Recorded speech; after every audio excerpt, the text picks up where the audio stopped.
and gals, Nary here from Drake Wayne Gaming, and something mounts with the Gaming Dragon. Today I'm coming back at you with the Let's Play episode of Promises to Keep. Promises to Keep got a new update, y'all, and we jump, I guess we jump right back into Rofi's path, because this has more Rofi content, so this will be the Rofi run. Rofi. So we're going to pick this back up where they are doing the drinking game.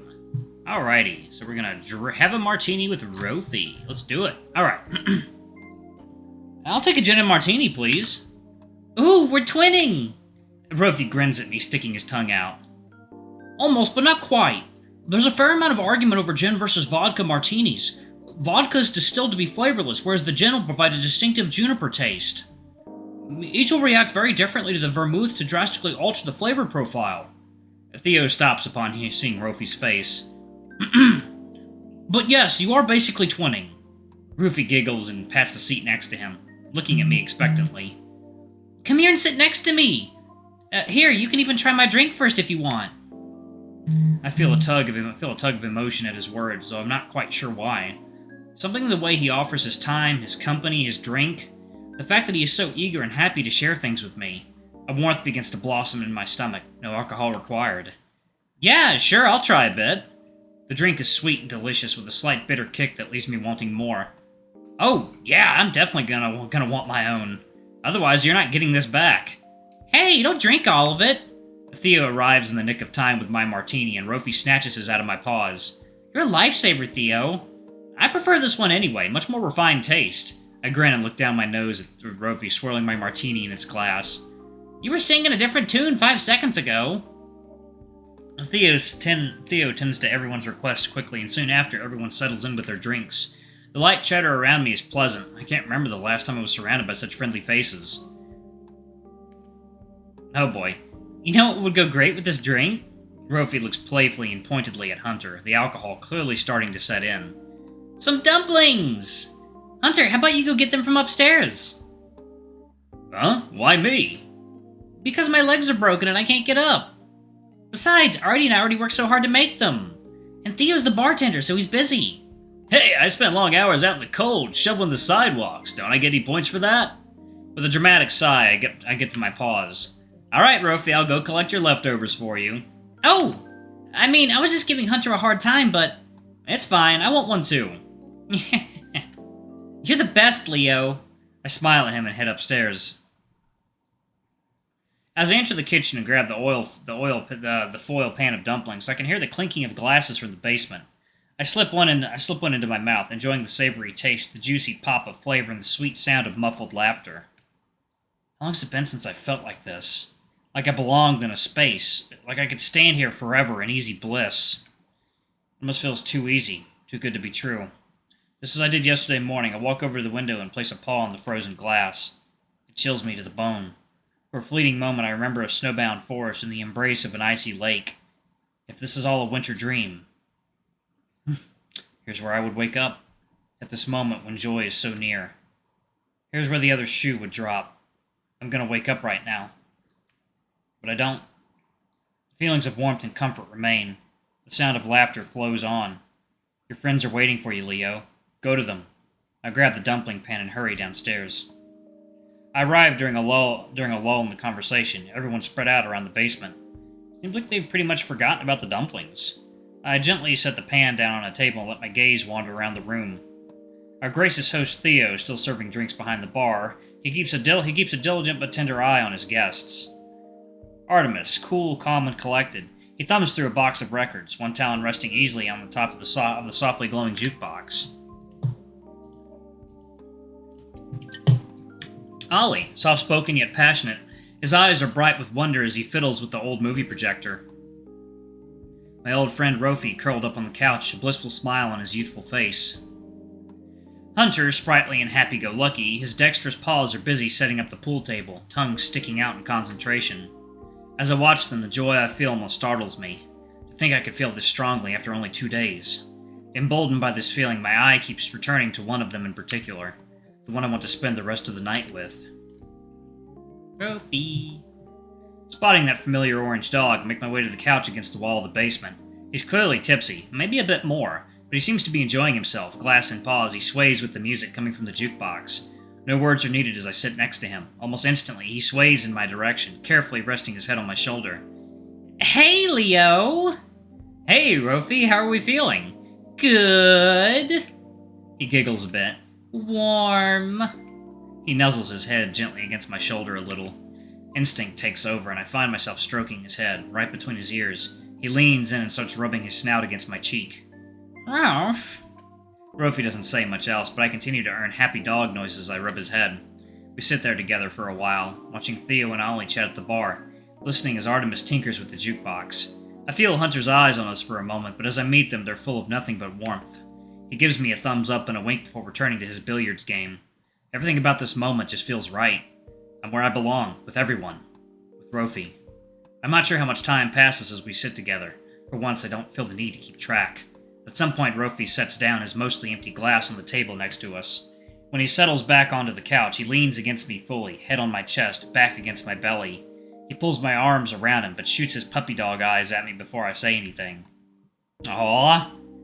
Keep me warm, Leo, please. I don't put up much of a fight. We watch Ollie make his way back to the bar for another drink, giggling at something Theo says. Theo has been at it for a while now. I wonder when he's calling it a night. Hopefully never. I don't think anyone can get me to move from this spot. Right on cue, we hear Theo call out to us. Last call, folks. I'm afraid your bartender's exhausted. There it is. Do you want anything else, Rofi? The dog shakes his head slowly before letting out a yawn. Second yawn.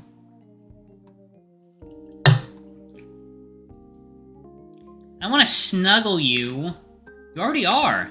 And I'm good. Hunter grabs one last shot at the bar before coming over to join us. Ha! Looks like you got yourself in a real mess, Leo. He points at the sleepy dog, basically laying on top of me, and chuckles. I don't mind, and I doubt he does either.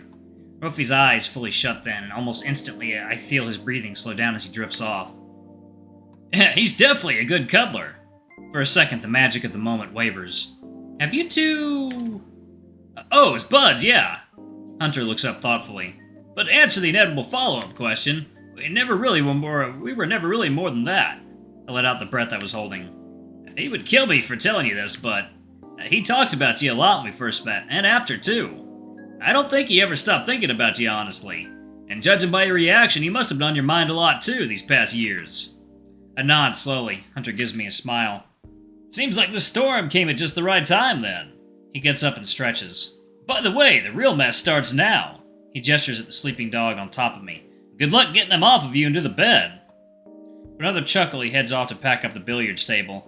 He was right. I didn't have the heart to wake Rofi up just yet, but Theo really seemed to be winding down. I let Rofi have a few more minutes of rest before gently shaking him awake. Huh? What's happening? Theo is cleaning up for the night, and I think Artemis is getting ready for bed. Rofi sits up. Oh, right. I forgot Artie is sleeping down here. Let's go upstairs? Sounds good to me. I help Rofi up, and he leans on me a bit, groaning. My head already hurts. Drink more water.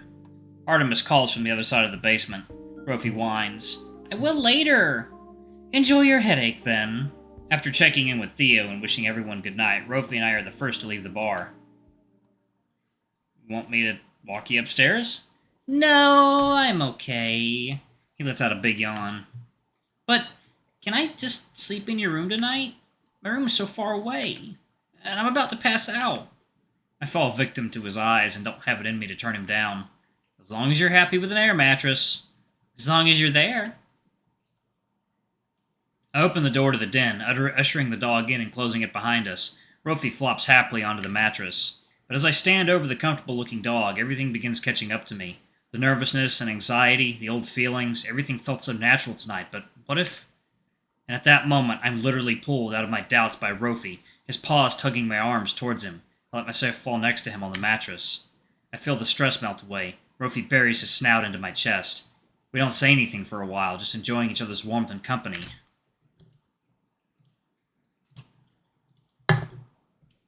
An eternity passes before Rofi mumbles drowsily into my fur. I'm so happy I found you again. His speech slows down with each word as he fights against impending sleep. I missed you, Leo. I missed you too, Rofi. Our words linger in the air as we're both overcome by exhaustion. For the first time in a very long time, there's no place I'd rather be than right where I am.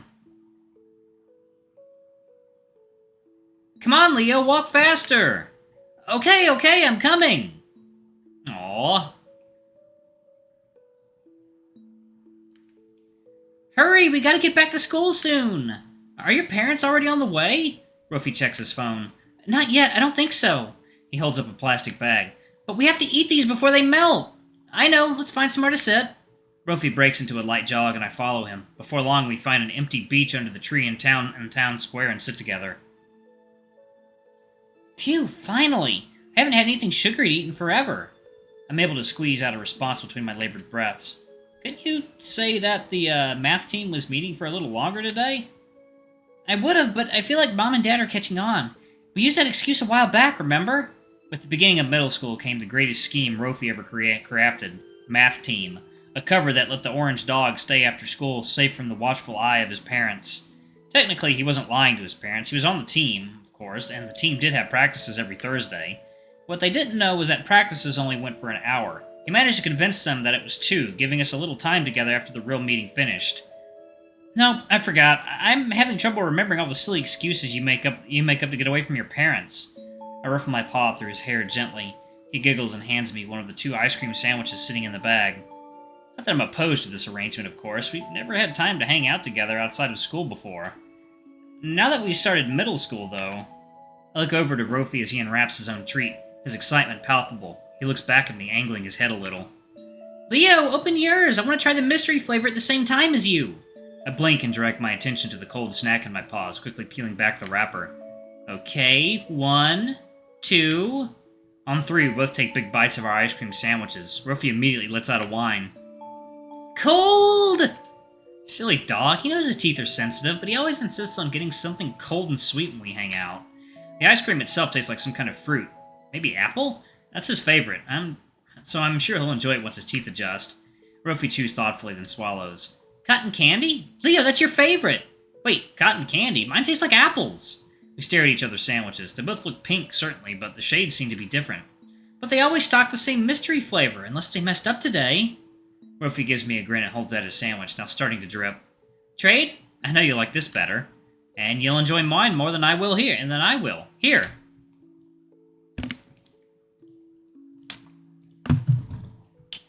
We make the swap and continue eating. Must have been fate. We both got what we wanted. Fate? I didn't know you believed in that. Well, kinda. He checks his watch quickly and then takes another bite. Seems like we still have a little more time. I don't think that everything has already been predetermined for us. That'd be boring, right? I nod, letting his words wash over me. But I feel like some things are meant to happen, like you might be fated to meet someone with certain traits that will influence who you become, but the exact person isn't preset. There are lots of people with similar qualities, after all. I'm sure they'd influence you similarly. I suddenly feel compelled to reply, but there's no one out there like you. The dog goes red, then buries his snout against my shoulder. Leo, you're just saying that! No, I really mean it. I'm sure of it. Rofi lets out a few whines and rubs his face further into my fur. I think you're pretty special too, Leo. He gives me an affectionate lick. Having finished our treats, we relax on the bench together for a moment. He snuggles closer into me, eyes cast upward at the blue firmament above. The sky is full of clouds, floating by innocuously. The tree branches above us sway in the light breeze. Everything about this moment is perfect. And we'll do it all over again tomorrow, and the day after, and the day after that. Forever. And I wouldn't have it any other way.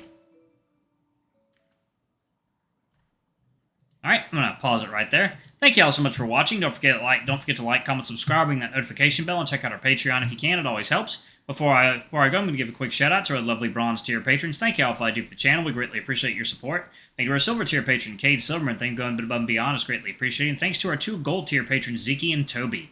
Y'all are awesome. We love you. Thank you for subbing to Ultimate Tier. Anyway, if y'all want to get your names in the credits, get access to all of our not safe for work contents as little as $5 already. I love you all. I'll see y'all in the next video. Bye-bye.